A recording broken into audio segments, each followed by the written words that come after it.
So we finished the conversation. Correct me if I'm wrong, but I think we finished the conversation with the pancreatic digestion. Yes. Okay. So next sort of topic that we're going to talk about is absorption. Okay? And this part will synthesize what you know about the chemical digestion and absorption, chemical digestion of nutrients in the duodenum with your knowledge about the transmembrane transport. So first we're going to talk about the digestion of proteins and absorption of amino acids. So the first question is, we've got proteins, right? Different proteases break down proteins into their elementary building blocks. So these are examples of the short chains of amino acids. Remember, amino acids are the protein building blocks.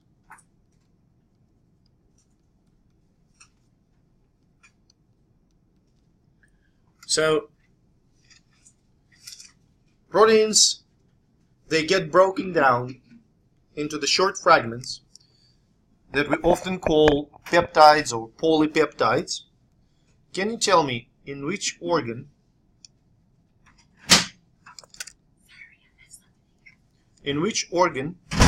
of proteins get digested first? In which organ does the protein digestion start? We have three main. We have mouth, stomach, duodenum. Where does protein digestion start? Stomach. Stomach with pepsin. Now, pepsin does not break proteins all the way down to amino acids.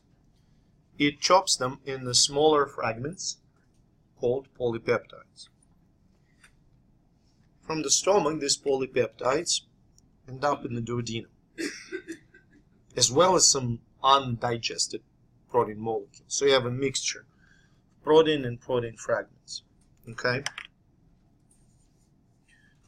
Now, pancreatic enzymes, such as trypsin, chymotrypsin, elastase, and carboxypeptidase, and brush border enzymes,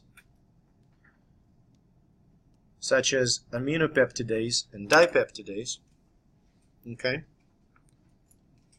These enzymes break down those protein fragments into individual amino acids. Does that make sense? Yes.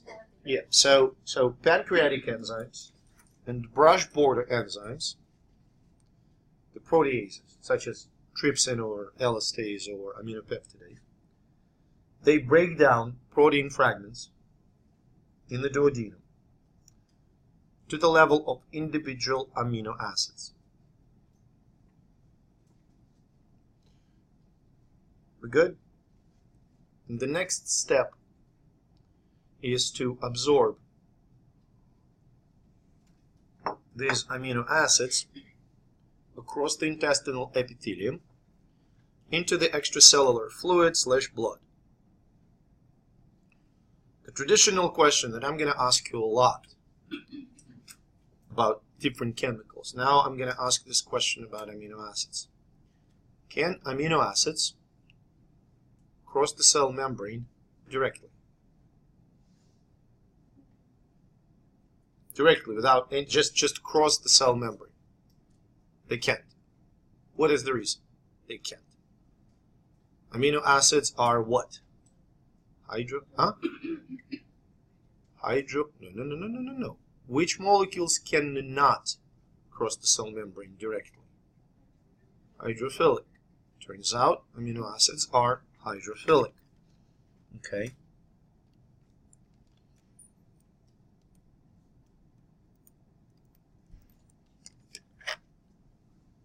Does that make sense? We're good? Therefore, they have to cross the membrane by means of some kind of a transmembrane protein.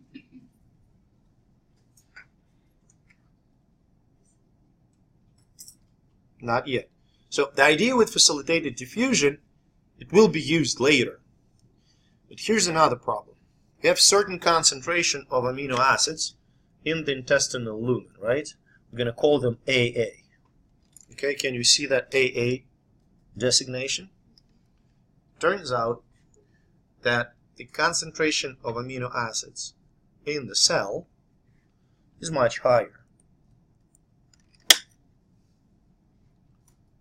So can amino acids diffuse from intestinal lumen into the cell?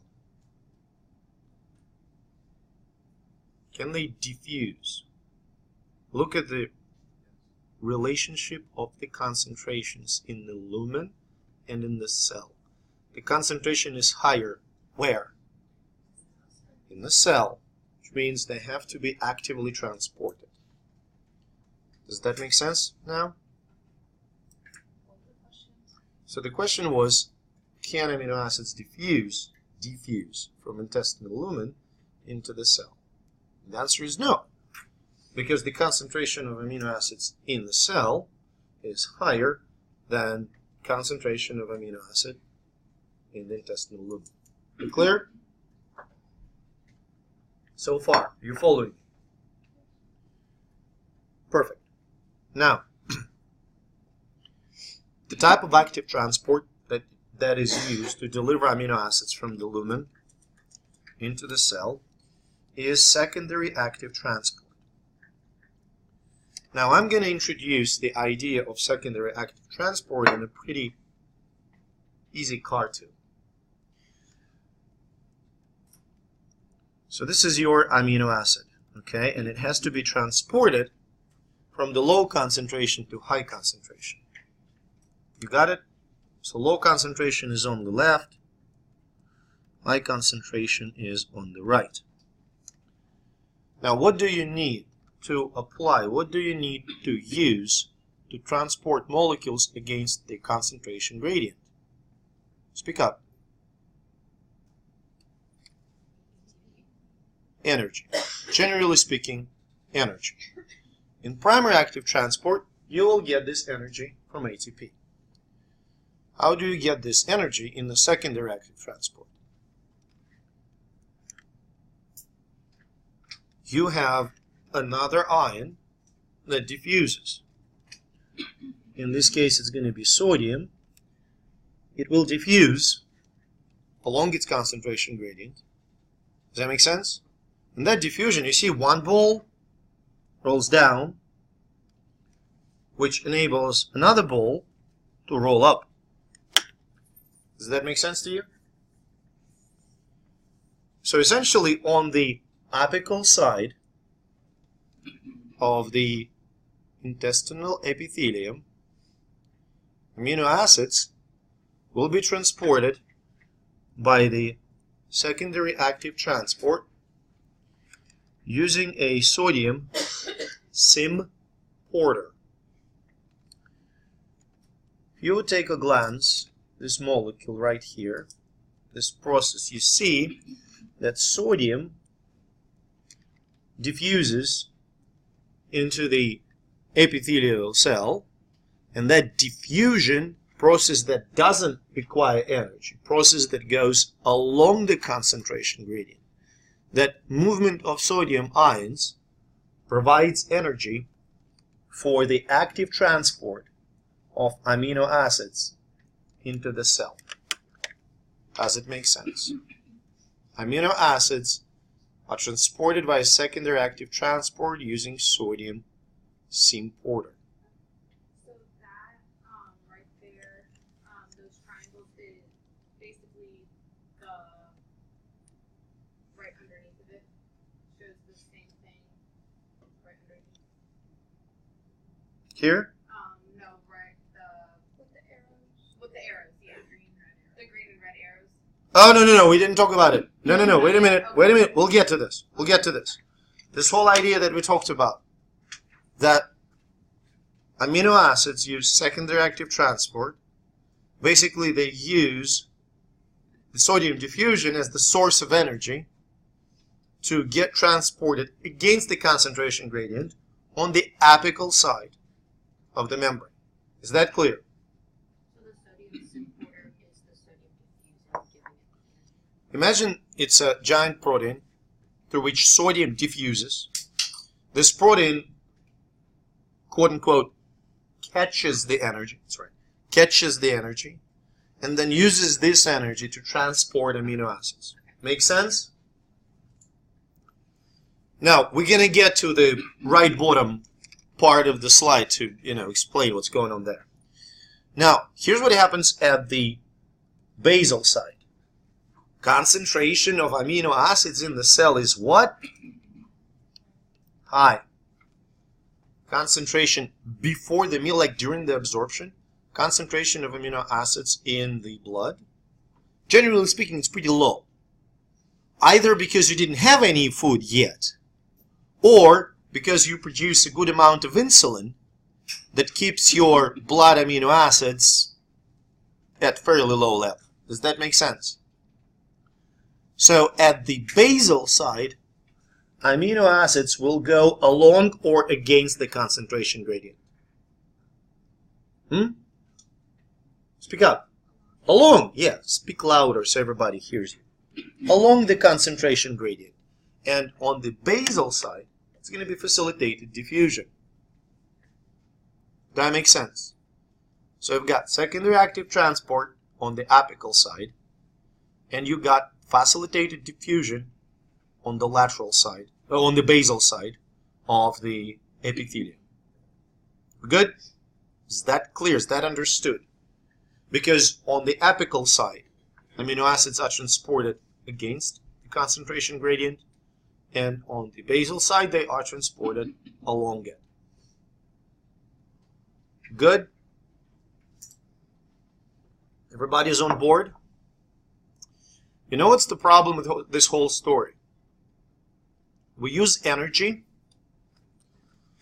to transport amino acids across the apical side, and we say that this energy comes from sodium diffusion. But what? Sodium diffuses like always? Like it's like never-ending story? If sodium keeps diffusing from intestinal lumen into the cell, eventually the concentrations on both sides of the apical membrane will be equal. Do you understand what I just said? No? Okay, if sodium keeps coming from the lumen of intestine into the cell, then the concentration in the lumen will be decreasing. Is that correct? The concentration of sodium in the cell will go up. Eventually they will be equal. Diffusion will stop. So how can we maintain the gradient of sodium? It turns out that there is a sodium-potassium pump at the basolateral side of the intestinal lumen. Does that make sense? Now, sodium is constantly pumped out of the epithelial cell into the extracellular fluid. Does that make sense? That single statement, sodium is constantly pumped out from the epithelial cells into the extracellular fluid. So essentially, sodium-potassium pump keeps the sodium concentration in the epithelial cells low. Low concentration of sodium. Because sodium-potassium pump is pumping it out into the blood ECF. Does that make sense? Can you repeat that? So, sodium-potassium pump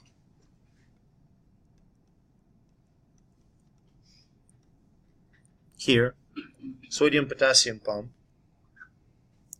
pumps the sodium out of the cell.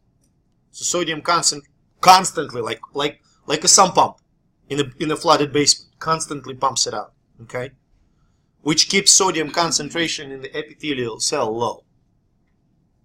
Make sense? Because of that low concentration of sodium in the epithelial cell, sodium from the intestinal lumen can constantly diffuse into the cell. Does that make sense? If for some reason, if somehow, hypothetically, we would obliterate the activity of sodium-potassium pump, what's going to happen to the sodium concentration in the epithelial cell? It will go up, exactly. And what's going to happen to the sodium diffusion on the apical side? It would stop. It would stop essentially eventually. And if there is no diffusion, will there be any amino acid absorption? No, because that's the source of energy at the apical side. Does that make sense? So it's basically like a revolving door. So it's like going at a constant rate at all times. So it's like... Which one are you talking about? The sodium-potassium pump. So the sodium is at a constant rate. Like the concentration is at a same rate at all times. So it's not going to be higher or lower at any... Exactly. Yes. Yes. Well, I mean, there are fluctuations, obviously, like small fluctuations, but it's not going to change dramatically for a long period of time. Using that same example with a sump pump, it's totally hypothetical. Imagine you have a house and basement gets flooded all the time. So if you have a sump pump installed that manages to pump this water somewhere, then the flood waters can constantly come into the basement because it's not completely full, right? At some point when if some pump stops, the level of flood waters in the basement will be the same as the level of flood waters outside. That's it. It's not going to be coming in. I mean, yeah, your basement is flooded, but no water is coming in. Does that make sense? So the same idea is here. Sodium-potassium pump, using ATP,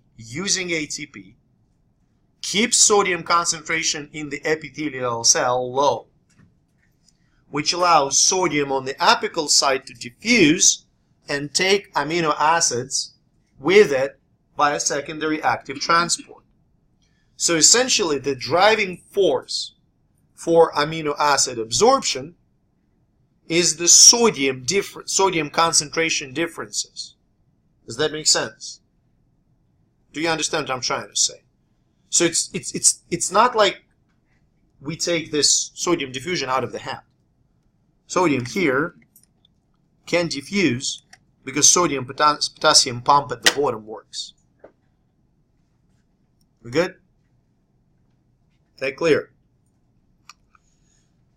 Carbohydrates.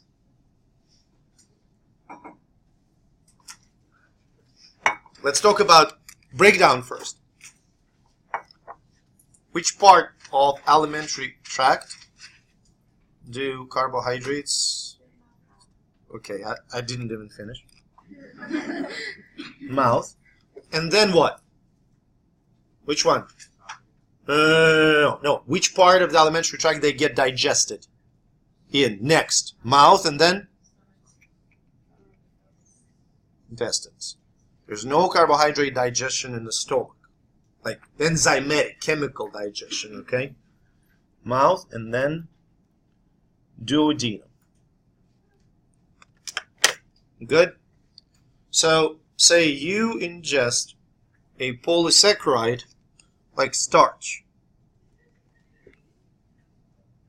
Good?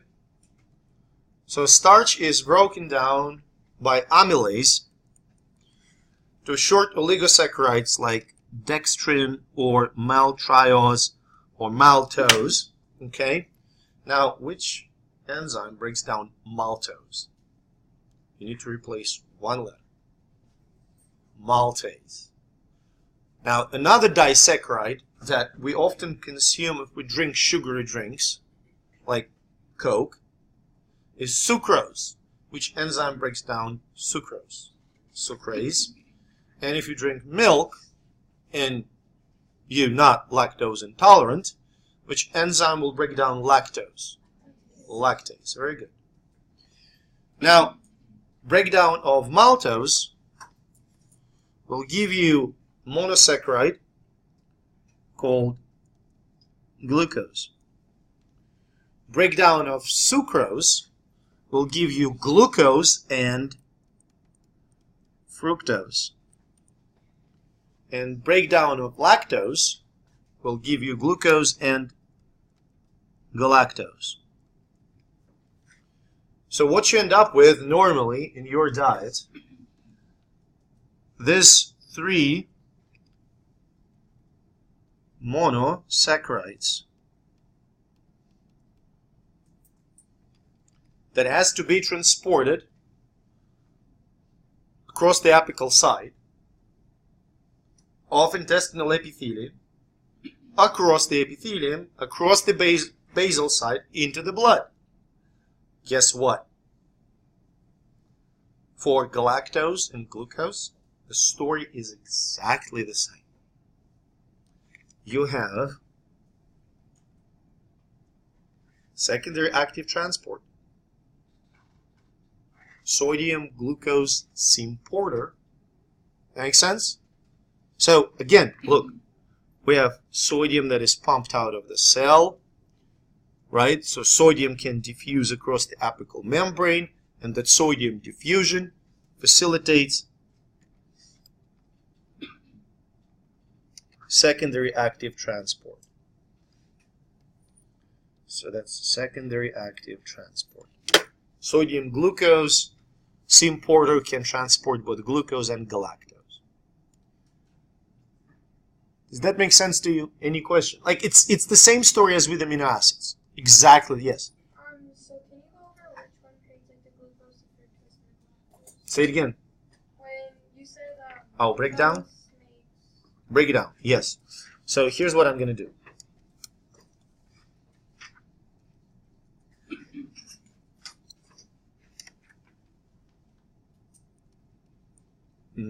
Just one second. Here's what I'm going to do. I'm going to put glucose in the center, okay? I'm going to put fructose here, and I'm going to put galactose over here. So first of all, disaccharide called maltose. Any malty products like beer, okay? Maltose consists of two glucose residues, okay? Lactose, glucose and galactose, and sucrose. Now, sucrose you can buy in the grocery store. It's a sugar, like regular sugar. Sucrose broken into fructose and glucose. Does that make sense?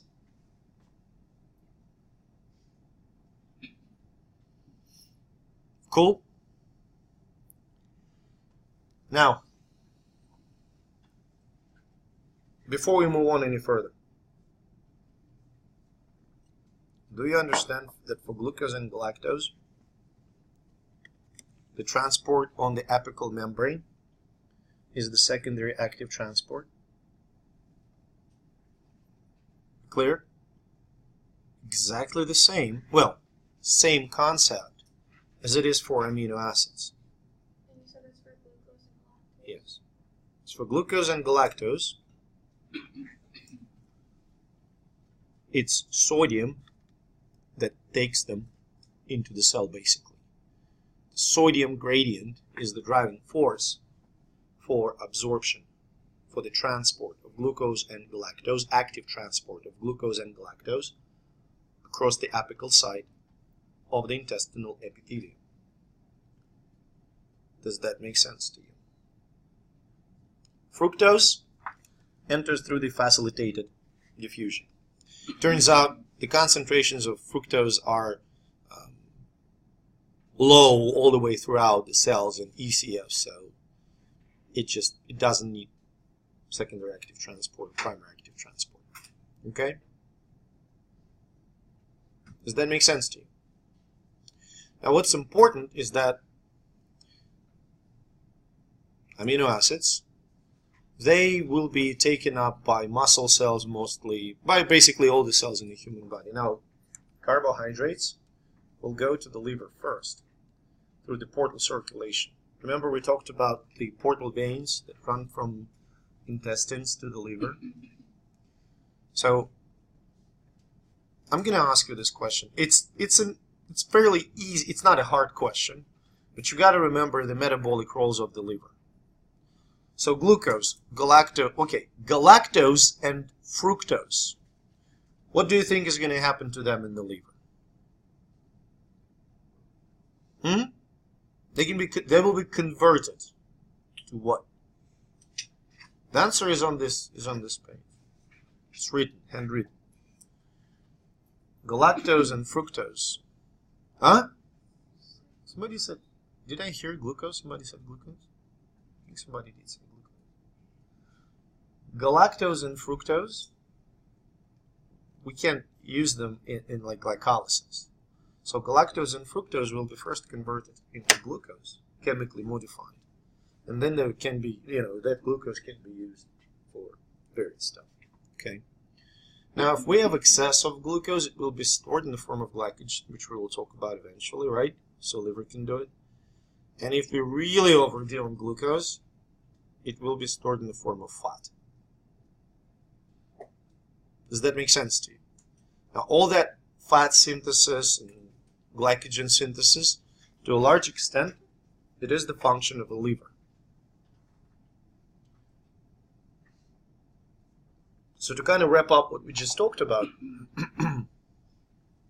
absorption of glucose and galactose at the apical site of intestinal epithelium occurs through the secondary active transport, through the glucose-sodium syn-porter. And the driving force for that secondary active transport is the concentration difference of sodium, low concentration of sodium in the cell, high concentration of sodium in the lumen. Low concentration of sodium in the cell is maintained by the sodium-potassium pump, the basal side of intestinal epithelium. The absorption pathway for fructose is facilitated diffusion both at the apical and basal sides of the intestinal epithelium. Okay? Which brings us to the conversation about lipids. Now, for lipids, the absorption is going to be different. First of all, lipids are hydrophilic or hydrophobic? Hydrophobic. When you answer, raise your voice. Just easier for me and easier for everybody else. Okay? Hydrophobic. In terms of crossing a membrane, generally speaking, hydrophobic molecules, can they cross the membrane directly? Yes. So anything that is significantly hydrophobic, significantly fatty, can cross membrane directly. There is one culprit, triglycerides, fats, pretty large. So for these large molecules, due to the size, it's really hard, although they're hydrophobic, it's hard for large molecules like triglycerides to directly cross the membrane. So we need to do something about it. Basically, we need to repackage them. So, let's take a look. This is triglyceride. Look at the left bottom. You have a glycerol residue, and you have fatty acid residue. 3 of them, actually. Does that make sense? So first of all, what happens to the lipids in the intestine? Which component of liver secretion is necessary for proper lipid digestion? Liver secretion. What does liver secrete into the intestines? And I can't hear you. Maybe you're saying the right thing, I just can't hear. Just what does liver produce that goes into the intestine? Bile. That's bile. And which component of bile is necessary for lipid digestion? It doesn't digest them, but it's necessary. Lecithin and bile salts. What they do is they emulsify lipids. Look at this fat globule. It's pretty large, and it has relatively small surface. Specifically, more exactly, it has small surface to volume ratio. Does that make sense? Bile salts emulsify, break down this large fat globule into a bunch of smaller fat droplets. Are you following me? Now we have a lot of surface, and on this surface a lot of enzymatic reactions can occur. Are you with me? These enzymatic reactions are facilitated by lipases and phospholipases. Okay? So lipases break down lipids into the fatty acids and monoglycerides. So this is monoglyceride, and these are two fatty acids. So fatty acids and monoglycerides.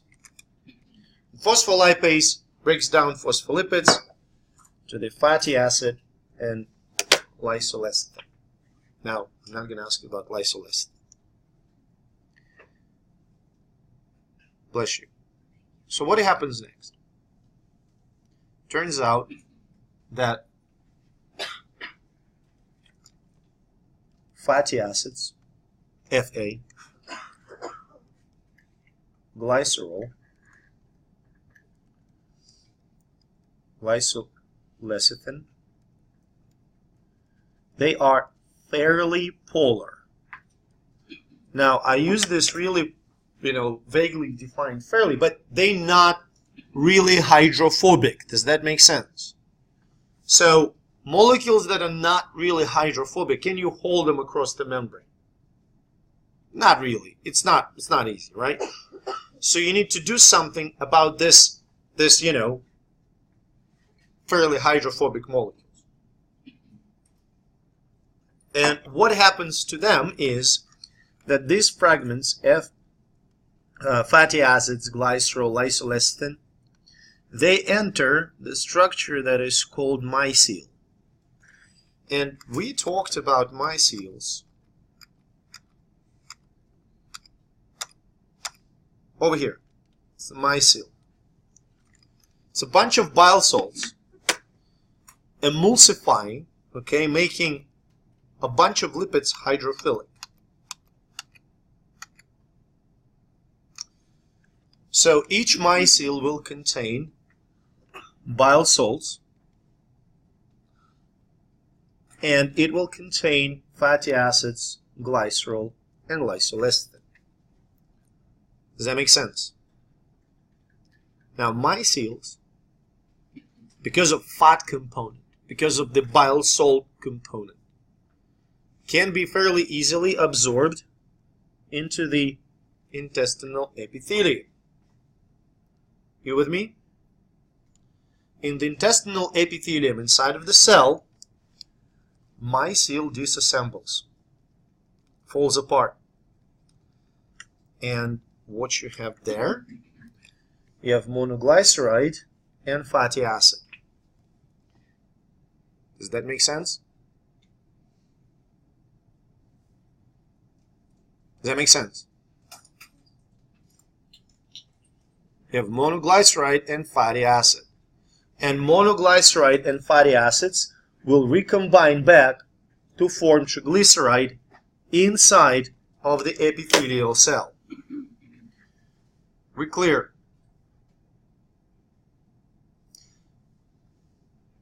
I mean, I really have no good analogy to it. Seriously. I believe there are some rules on the airplanes. Yes?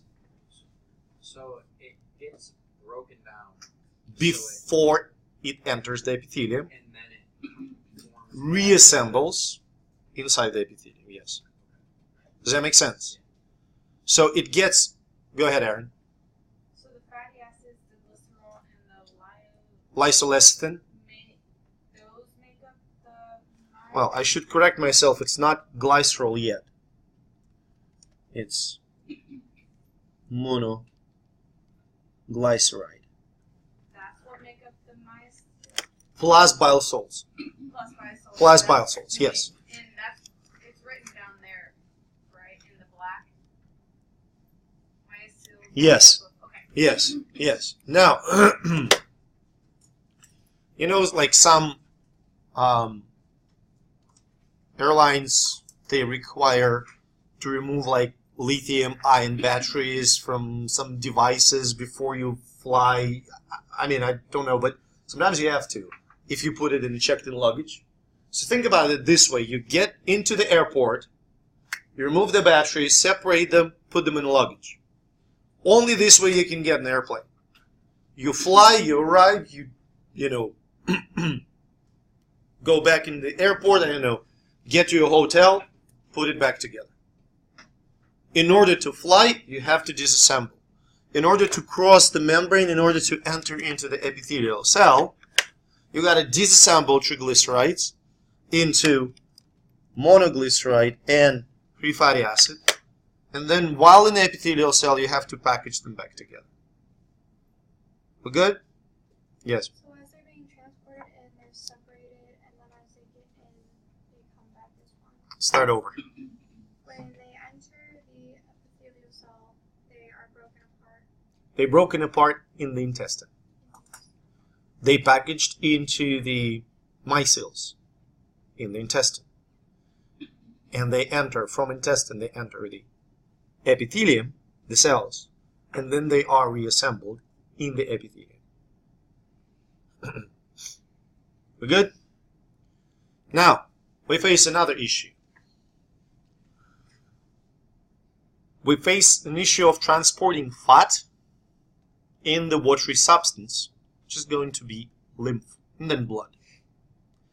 First of all, turns out that fats are absorbed not in the blood, but they are absorbed in the lymph, into the structure, the lymphatic capillary that is called lacteal.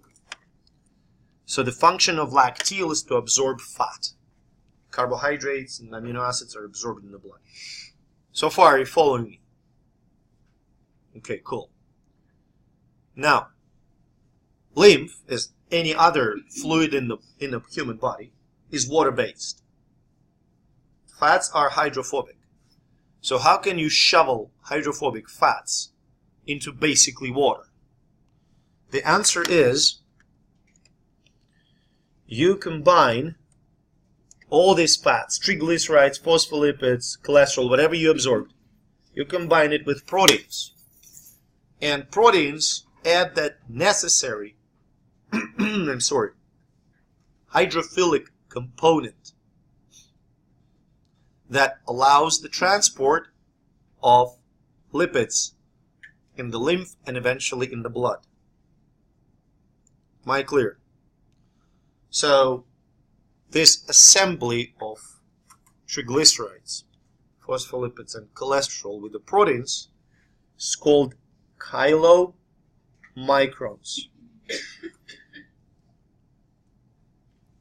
So chylomicrons, these packages of protein plus fat, you know, all that kind of stuff. Chylomicrons enter the lacteal. Lacteal is the lymphatic capillary. Lymphatic system eventually delivers lymph into the blood. Actually, lymphatic trunks enter the subclavian veins, left and right subclavian veins, about here. Okay. And all this fat eventually enters into circulation. And if somebody would have a really fatty meal, okay, you can observe that plasma becomes really claudicated several hours after the fatty meal. That makes sense? Because all that fat that you consumed will be packaged into the chylomicrons. And chylomicrons, and those are basically particles. That's not a solution. It's like a molecule. It's a particle. It's a blob. All those tiny little blobs will be absorbed into the lacteal. Eventually, will end up in the circulation. So you draw blood from a patient who ate a significant amount of fat. You spin the blood down. You isolate plasma, and this is what you're going to see. Really, really fatty, cloudy plasma. Does that make sense to you? Yes. So fats can't enter like the blood without the assistance of protein. They cannot. Can't. Yes, they cannot because they hydrophobic. They not soluble. Okay. So when we talk about lipids in the blood, you know how your blood work can measure level of fatty acids in the blood. Essentially, they aren't free. They aren't like floating free in the blood. The expression free fatty acid comes from the statement that fatty acid is free of glycerol. So this is free fatty acid at the bottom. And it's called free because it's not a part of triglyceride. It's not bound to glycerol. But in your blood, all kinds of lipids will exist in the complex with proteins.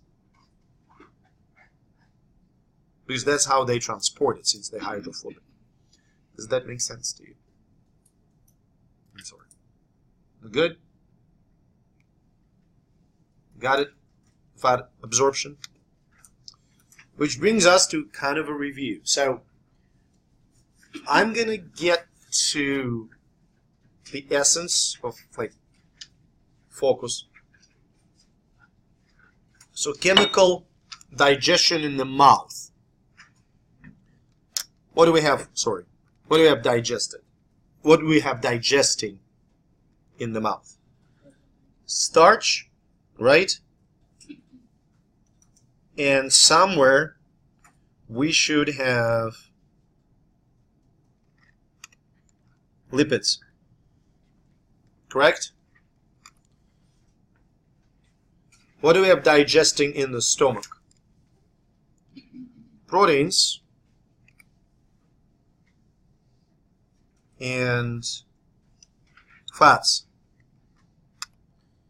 And what do we have digesting in the duodenum? Sugars, proteins,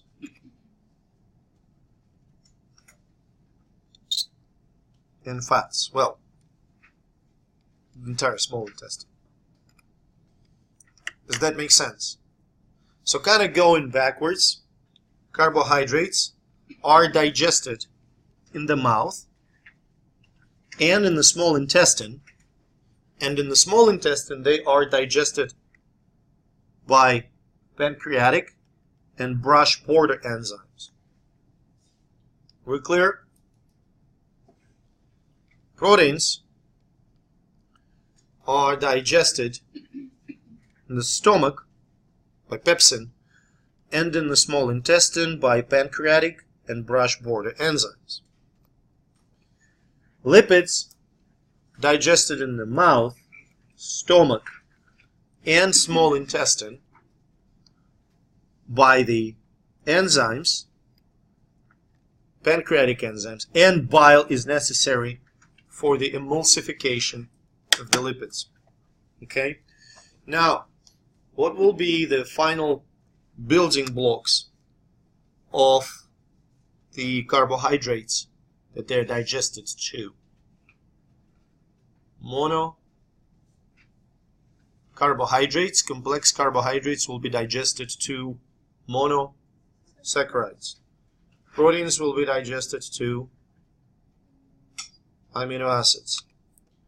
Lipids will be digested to not bile. Lipase digests them. Fatty acids, monoglycerides, it's going to be diglycerides, monoglycerides, and if it's really advanced, eventually, triglyceride is the lipid. Triglyceride is the source. So triglyceride means there are 3 fatty acids. Let me go back a bit. Look at the picture in the left bottom corner. This is triglyceride.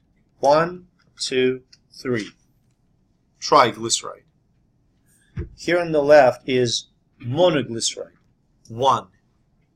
If you would have a glycerol molecule with 2 fatty acid residues, that would be diglyceride. Am I clear? Does that make sense? Good? Understood? Awesome. So there will be questions about these 3 energy-bearing nutrients, where they get digested. And you have to know the functions of the enzymes.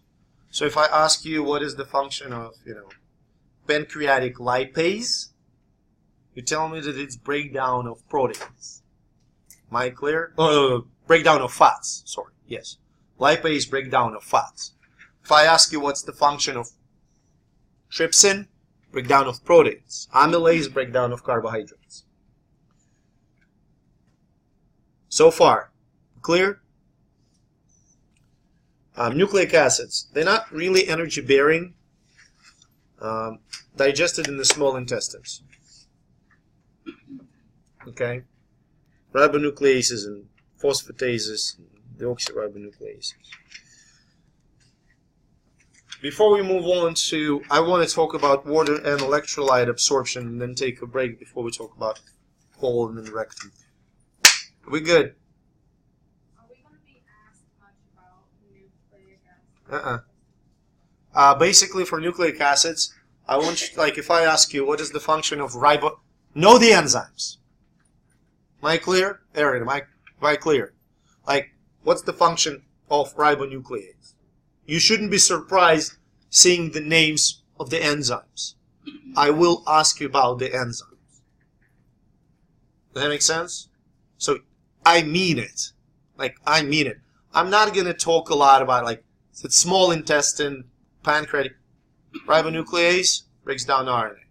Deoxyribonuclease, DNA. Nucleosidases and phosphatases break individual nucleotides in pieces. That's all. We talked about it all. Just know it. Recognize it, basically. Now, absorption of water and electrolytes. Here's the common theme. Look at the left cell. I'm really proud of this art.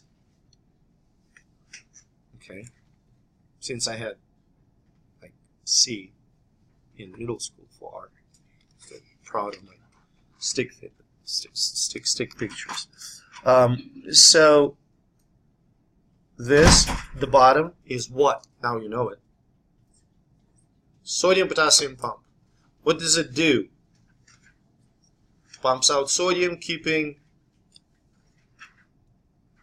sodium concentration inside the cell low, right? That low concentration allows sodium to do what? To diffuse into the cell. There you go. That's sodium absorption. That's it. That's sodium absorption. So sodium diffuses into the cell, sodium-potassium pumps it into the blood. Does that make sense? That's it. What follows sodium? There you go. It's your water absorption. Okay. By osmosis. Water is absorbed in the intestine by osmosis. Sodium is absorbed and water will follow it. Does that make sense? We're clear. Now, a little bit, it's not really complicated question, but like one step forward. Like, make an effort. When water is absorbed from the intestine, what happens to the concentration of everything in the intestine? Don't rush to judgment. When water is absorbed in the intestine, from intestine into the blood, like from intestine into the blood, water goes from intestine into the blood. What happens to the concentration of everything else in the intestine? If you have a solution, salt solution, in water, and you start taking water away, what happens to your solution? It becomes concentrated. So all this stuff in your intestine becomes concentrated as water gets absorbed. Does that make sense? Do you understand what we just figured? Good? Which means potassium concentration goes up as well. And potassium basically diffuses into the cell just because, it's kind of concentrated in there. That make sense? that clear? So you basically have sort of, we talk about it as it's a sequence. It's not a sequence. It's an ongoing process, right? Like it happens like if you had a meal recently, it's going to happen in a few hours when chem enters your duodenum. That's going to happen. Water absorption, sodium absorption, all that kind of crap. Okay? So far, sodium, potassium, water. Is that clear? Any questions? What regulates the reabsorption of absorption of calcium? Which hormone regulates absorption of calcium in the intestine indirectly? Calcitonin is the opposite to that. Parathyroid, right? Parathyroid, if blood calcium is low, absorption of calcium in the intestine will go up. Now remember, what happens? Parathyroid hormone activates vitamin D, and vitamin D will work as another hormone to increase intestinal absorption. Does that make sense? Now, what does it tell you? That absorption of calcium in the intestine will increase in case of low blood calcium. Let's say you have normal blood calcium. Absolutely normal. And you go to the grocery store and you buy these pills with calcium to, quote unquote, strengthen your bones. What's gonna happen to all the calcium that you eat? You have normal blood calcium. Nope. Well, you poop it out because it's intestine, right? So if you have normal blood calcium levels, parathyroid hormone is marginally produced, so the calcium absorption in the intestine is at its basal level. So what I'm trying to tell you is that you can eat, I don't know, a box of chalk every day. It's going to do nothing to your bones. Does that make sense? Because you're going to absorb in the intestine as much calcium as you need. Any excess will be pooped out. Does that make sense? Why do they freak out whenever people eat when pregnant people eat chalk? Like what is that called? What is it called? Pica, that's it.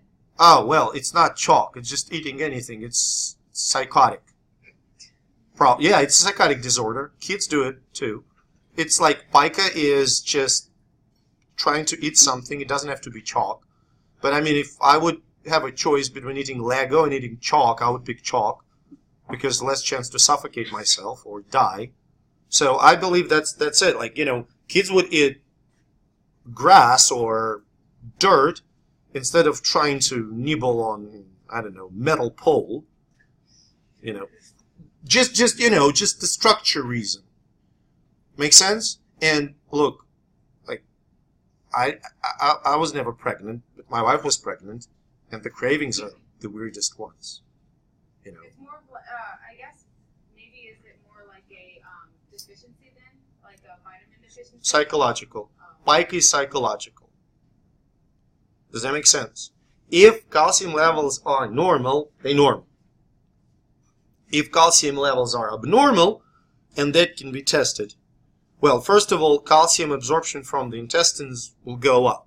Now, if you don't eat enough calcium, and you still have hypocalcemia, normally, if you're a healthy person, for some reason you have hypocalcemia, you don't eat enough calcium. This calcium will be taken from where?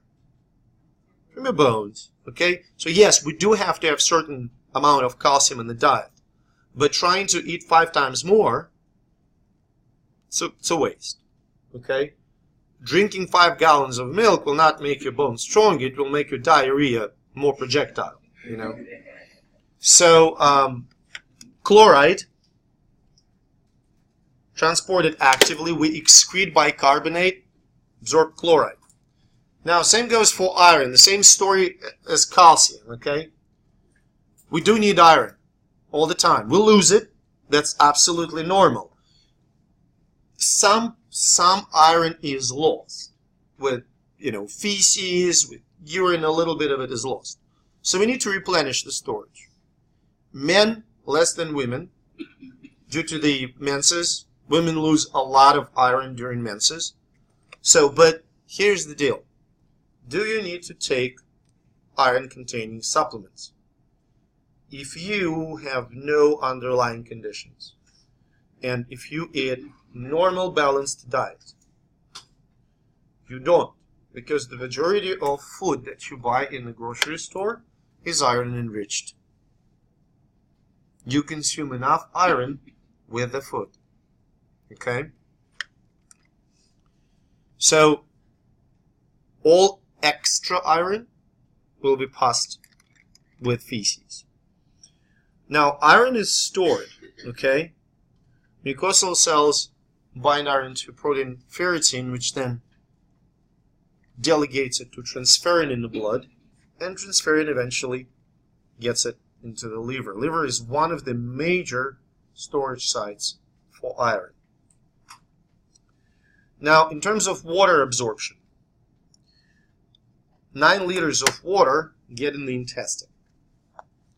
And that, when I say 9 liters, I count not only the average of 2 liters that we drink every day, I also count salivary secretions, gastric secretions, pancreatic secretions, and intestinal secretions. All that is water-based. Does that make sense? It amounts up to 9 liters, and the majority of it is absorbed.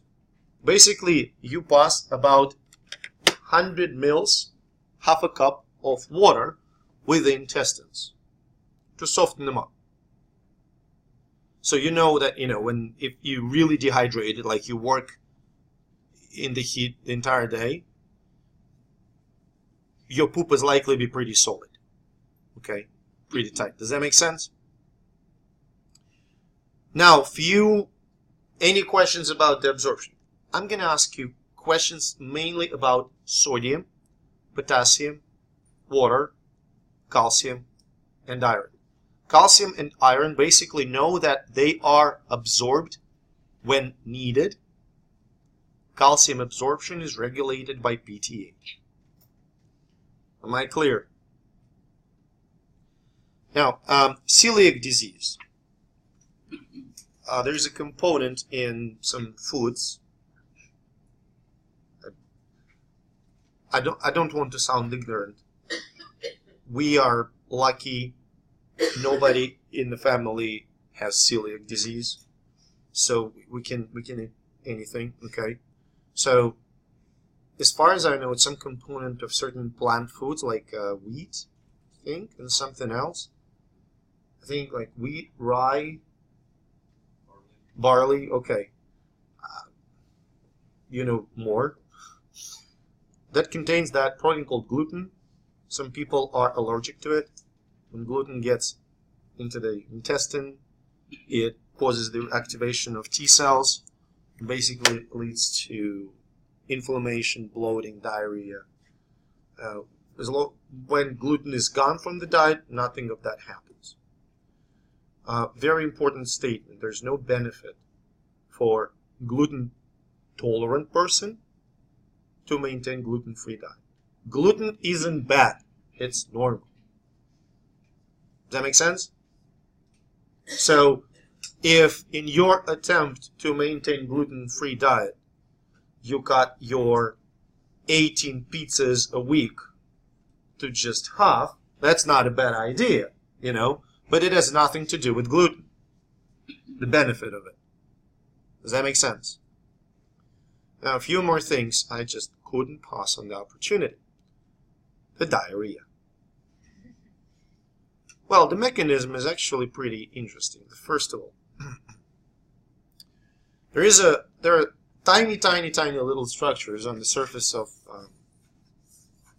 intestinal epithelial cells that increase surface area.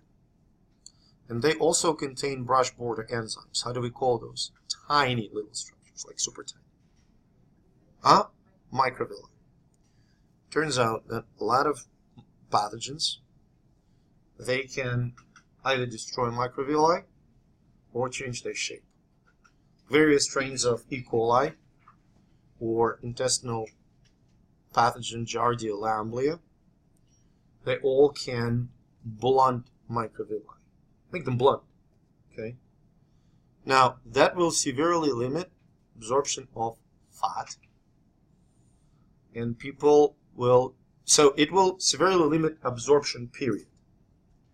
Now think about this: if sodium isn't getting fully absorbed in the intestine, it stays in the lumen, right? You're with me? What follows sodium? Water. When you have a lot of water in the intestinal lumen, what do you develop? Diarrhea.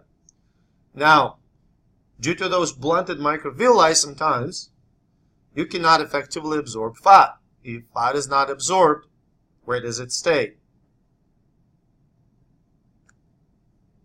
In the intestine, and it goes in the feces, and this is called steatorrhea. So it's diarrhea which contains a lot of fat. If you ever had steatorrhea, you may have noticed it by the fact that feces are floating on the surface of the water. They usually have this fairly unusual grayish color, okay, due to the fat presence, a lot of fat there. It may happen also if you really abused alcohol the night before.